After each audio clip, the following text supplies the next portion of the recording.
എല്ലാവർക്കും നമസ്കാരം.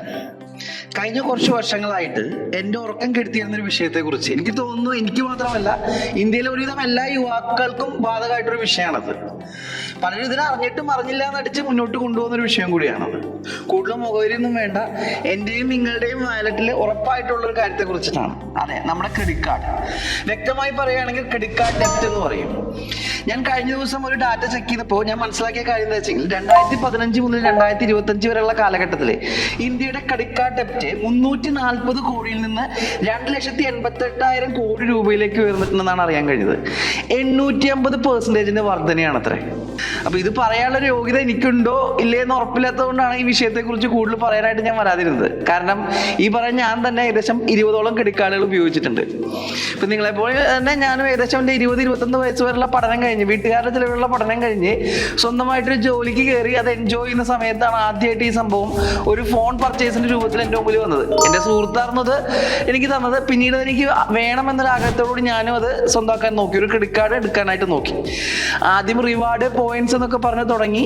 പിന്നെ അത്യാവശ്യങ്ങൾക്ക് വേണ്ടി മാത്രമേ ഞാൻ ഉപയോഗിക്കൂ എന്നുള്ള സത്യപ്രതിജ്ഞയൊക്കെ മനസ്സിൽ ചെയ്തിട്ടാണ് ഒരു ക്രെഡിറ്റ് കാർഡ് എടുത്തത്. പിന്നെ അത്യാവശ്യങ്ങൾ ആവശ്യമായി, ആവശ്യങ്ങൾ അനാവശ്യമായിട്ട് മാറി.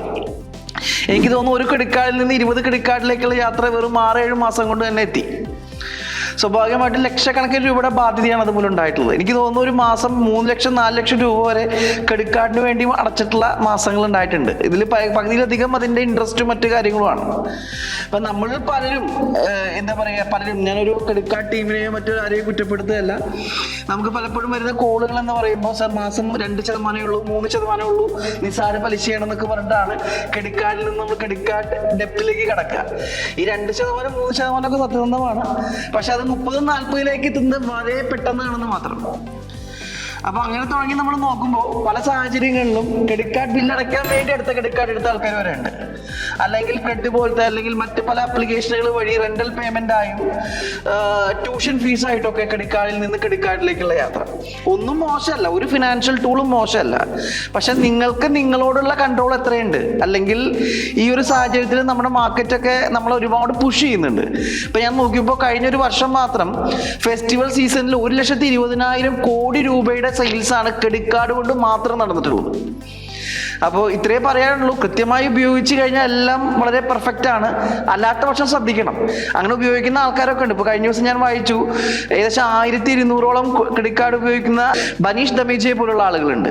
അപ്പം അദ്ദേഹത്തോടൊക്കെ എന്താ പറയുക, എനിക്ക് പറയാനുള്ളത് വളരെ നല്ല കാര്യം.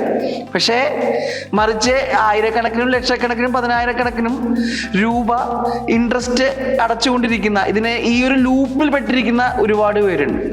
അപ്പൊ എനിക്ക് അവരോടാണ് പറയാനുള്ളത്, നമ്മുടെ ഇന്ത്യയുടെ ഏറ്റവും വലിയ അസറ്റ് ഞാനും നിങ്ങൾ ഉൾപ്പെടുന്ന യുവാക്കൾ, അല്ലെങ്കിൽ ആ ഡെമോഗ്രാഫിക് ഡിവിഡൻഡ് ആണ്. അപ്പോൾ ഈ യുവാക്കളുടെ സാമ്പത്തിക സ്വാതന്ത്ര്യം നമ്മുടെ രാജ്യത്തിന്റെ വളർച്ചയെ വളരെ കാര്യമായിട്ട് ബാധിക്കും. അപ്പോൾ എല്ലാം നല്ലതാണ്, പക്ഷെ നമ്മൾ എത്ര മനോഹരമായി അതിനെ ഉപയോഗിക്കുന്നതനുസരിച്ചിരിക്കും. അപ്പൊ ഇത്തരത്തിലുള്ള ഫിനാൻഷ്യൽ ടൂളുകൾ ഏറ്റവും മനോഹരമായി യൂസ് ചെയ്യാൻ നിങ്ങൾക്ക് സാധിക്കട്ടെ. Thank you.